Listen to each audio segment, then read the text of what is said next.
Ready.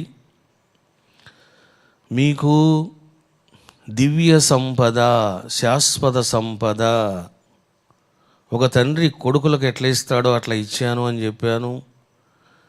దశమహావిద్యా దేవతల యొక్క మూల మంత్రాలు, దశభైరవుల యొక్క మూల మంత్రాలు జపం చేస్తూ ఉంటే దివ్య అనుభవాలు వాళ్ళే కలిగిస్తారు.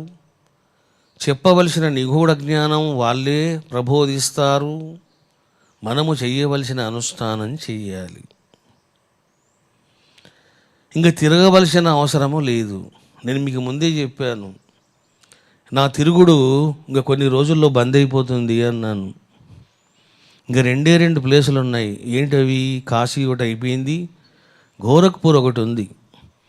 ఆ గోరఖ్పూర్ కూడా నేను తిరిగి వెళ్ళొస్తే ఇక no moments to any place.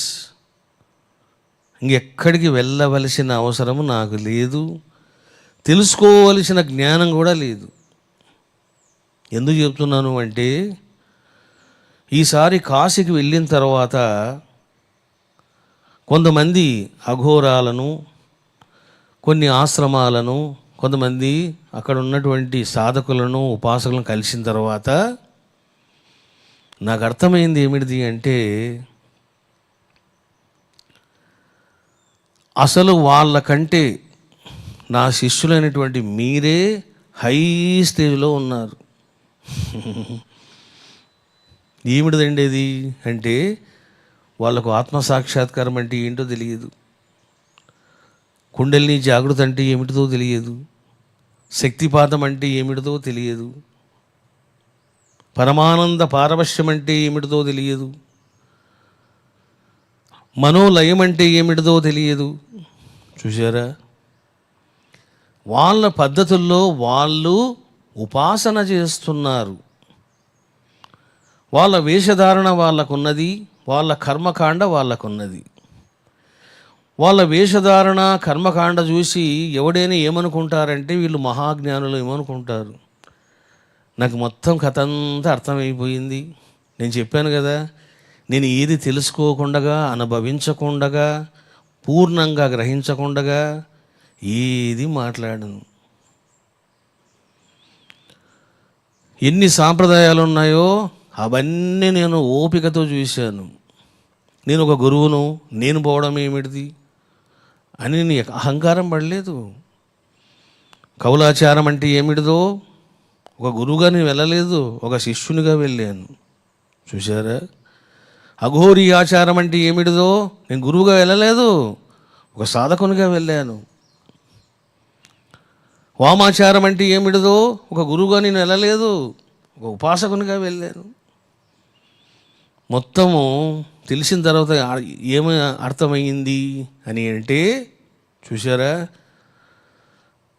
Highest లెవెల్లో మనమంతా ఉన్నాము.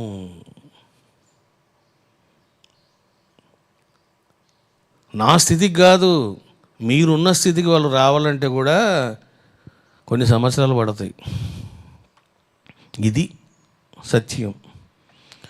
కాబట్టి ఊరికే ఎక్కడ తిరగవద్దు, ఉన్న డబ్బులు పోగొట్టుకోవద్దు, లేనిపోని కష్టాలు కోరి తెచ్చుకోవద్దు. ఎందుకంటే యూట్యూబ్లోన రకరకాల ప్రచారాలు చేస్తూ ఉంటారు. ఇగో వశీకరణ శక్తి అని, స్తంభన శక్తి అని, శత్రుమారణమని రకరకాలుగా వీడియోలు పెడుతూ ఉంటారు. సరే, వాళ్ళకి తెలిసింది వాళ్ళు పెట్టుకుంటారు. మీరు తెలుసుకోవాల్సింది ఏం తెలుసునా? నువ్వు ఎక్కడికి పోవలసిన అవసరం లేదు. నువ్వు పోయినావు అనుకో, అనవసరంగా చిక్కుల్లో పడతావు. ఎందుకు తెలుసునా?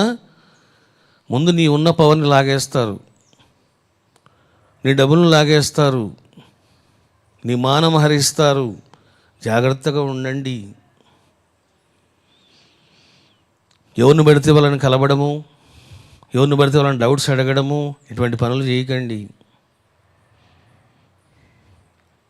ఎందుకంటే 2-3 మోసపోయి నాకు ఫోన్లు చేశారు. స్వామి ఇట్లా జరిగిందంటే నేను ఇంకా బాగా కోపడ్డాను, తప్పైంది స్వామి, ఇంకెప్పుడు ఇట్లా చెయ్యము అని వాళ్ళు బాధపడ్డారు. చూసారా? మీకు ఏ సమస్య ఉన్నా, దయ్యాలు పట్టినా, భూతాలు పట్టినా, శత్రువులు పట్టినా, ఏ సమస్య ఏదైనా సరే మీరు నా దృష్టికి తీసుకొని రండి. మీకు పరిష్కారము నా నుంచే మీకు లభిస్తుంది. దమ్మిడి ఖర్చు పెట్టవలసిన అవసరం లేదు. ఏమి చెయ్యాలో చెప్తాను, అది చెయ్యండి. That's all. సహనంతో ఉండాలి, సహనంతో చేయాలి. ఏం చేస్తారు? పరిగెడతారు. అక్కడ పోతే అది వస్తుందేమో, ఇక్కడ పోతే ఇది వస్తుంది. ఏది రాదు, ఉన్నది పోతుంది నీకు. చూసారా? చూడండి, చాలా వీడియోల్లోన రకరకాలుగా మాట్లాడుతూ ఉంటారు, అవన్నీ వింటూ ఉంటారు, చాలా గొప్పగా ఫీల్ అవుతారు. వాళ్ళని కలవాలనుకుంటారు. అసలు ఎందుకు కలవాలి? నేను చెప్పాను కదా మీకు, కాశీకి వెళ్ళి ఎన్నో సాంప్రదాయాల్లో గురువులను చూసి, ఎన్నో తాంత్రిక గురువులతో మాట్లాడి, వాళ్ళ స్టాండర్డ్ ఏమిటో, వాళ్ళ లెవెల్స్ ఏమిటో మీకు చెప్తున్నా. They are not up to the mark. నా లెవెల్ కాదు, మీ లెవెల్ కూడా వాళ్ళకి లేదు అని చెప్తున్నా నేను. ఎందుకంటే మీలో చాలామందికి కుండలిని జాగృతి కలిగింది. చాలామందికి అసంప్రజ్ఞాత సమాధి పొందడానికి కూడా మీకు అర్హత లభించబోతూ ఉన్నది. ఎంతోమందికి సంప్రజ్ఞాత సమాధి దగ్గరకు వస్తూ ఉన్నారు. ఇది మీ లెవెల్. ఒక పుష్పం కూడా పాడిస్తాడు స్వామి. కాబట్టి ఇంకా ఎక్కడ దిక్కులు చూడొద్దు, ఉన్న చోటనే ఉండండి. అనుష్ఠాన విషయంలో నేను మీకు మార్పులు చేస్తూ ఉంటాను, మీరు ఆ ప్రకారం చేస్తూ ఉండాలి.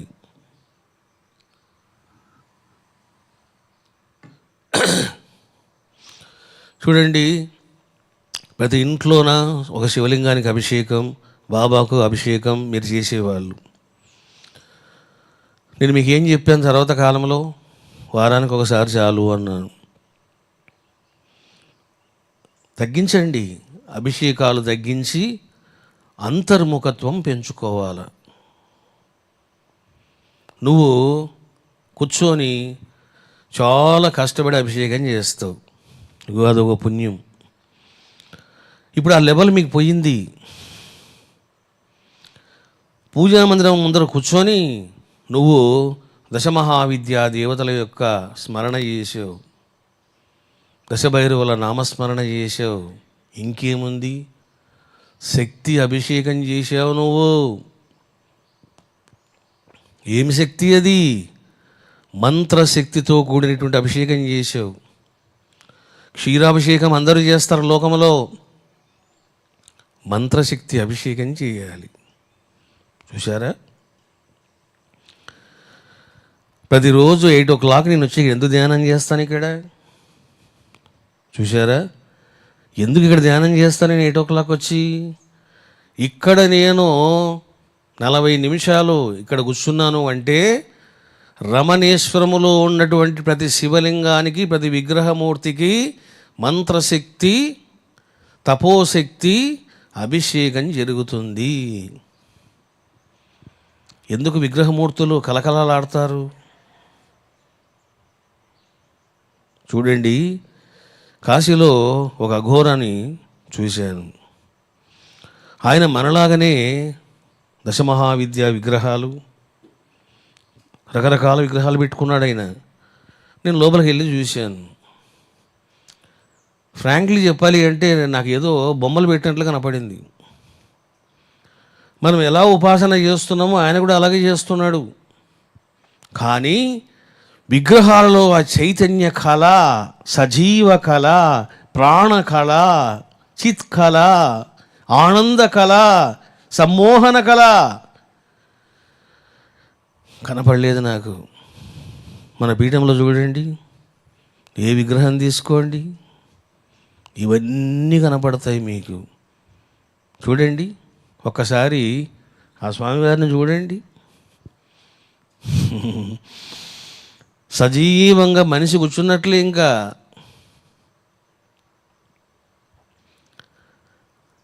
నేను ఆ అఘోరాకు ఈ విగ్రహాలన్నీ చూపించాను, ఫొటోస్ చూపించాను. ఆయన బిత్తరపోయాడు ఆయన. చూశారా? అద్దములో మన ముఖం కనపడినట్లు విగ్రహములో దేవుడు కనిపించాలి. అది చూడండి, భువనేశ్వరి అమ్మవారు చూడండి, ఆ కళ్ళు చూడండి, ఆ తేజస్సు చూడండి, ఆ ముఖారవిందం చూడండి. ఎక్కడి నుంచి వస్తాయి అవన్నీ? తపోశక్తి అది. కాబట్టి భక్తులు తెలుసుకోవాలి, మీకు ఏ సమస్య ఉన్నా నా దృష్టికి తీసుకొని రండి. మీరు టోల్ ఫ్రీకి చెప్తారా, ఎవరు చెప్తారో చెప్పండి, నేను మీకు పైసా ఖర్చు లేకుండా పరిష్కారం చెప్తా. అది చేసుకోవడమే, అంతే. చూడండి, ఇంతకుముందు కొన్ని విషయాలు నేను పంపించేవాడిని. ఇగో అమ్మా, ఆ విద్య నాకు తెలియదు, మీరు ఈ పర్సన్ని కలుపుకోండి అనేవాడిని. ఇప్పుడు ఆ పద్ధతి పోయింది. కొన్ని ప్రయోగాలు కూడా నేను చేశాను. చెప్పింది చెప్పినట్లు చేస్తే చాలు, అయిపోయింది, వాళ్ళ సమస్యలు తీరిపోతాయి. అది ఎటువంటిదైనా సరే. కాబట్టి మీరు దిక్కులు చూడొద్దు, సాధన చేసుకోండి. తిరిగితే తిప్పలు, కూర్చుంటే కుప్పలు అని తెలుసుకోండి. ఎందుకు చెప్తున్నాను అంటే, ఇంకా నేను కూడా కూర్చుంటున్నాను కాబట్టి. నేను ఎందుకు తిరిగాను అని అంటే, ఏదైనా మనం అనుభవించాలి, మన కళ్ళతో మనం చూడాలి, మన అనుభవంతో మనము గ్రహించాలి. కౌలాచారం అంటే ఏమిటిది అని పుస్తకాలు చదువుకుంటే తెలుస్తుందా? చూశారా? అందుకని నేను తంత్రశాస్త్రములో ఉన్నటువంటి ప్రధానమైన విభాగములు 3 ఉన్నాయి. ఏమిటి అవి? కౌల, వామాచారం, అఘోరి ఆచారం. ఈ 3 ఆచారాలు కూడా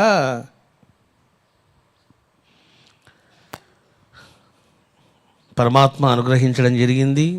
మీకు ఎందుకు చెప్తున్నానంటే, మీరు చాలా జాగ్రత్తగా ఉండాలి. కంటి ద్వారా పవర్ లాగేస్తారు, స్పర్శ ద్వారా పవర్ లాగుతారు. ఇవన్నీ మీరు తెలుసుకోవాలి. చూడండి, మీకు కాశీలో జరిగిన ఒక సన్నివేశమే చెప్తాను.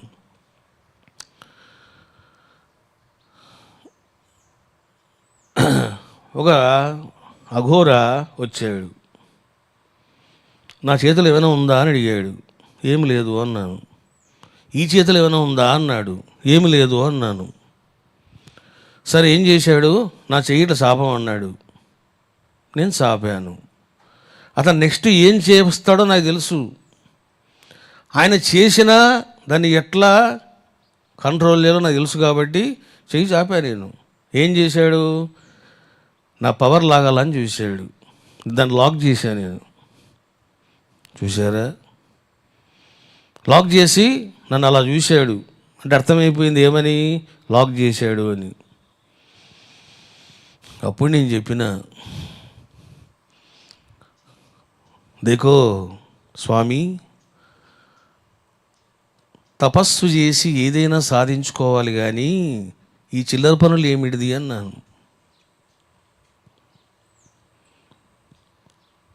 ఏంటి చిల్లర పనులు?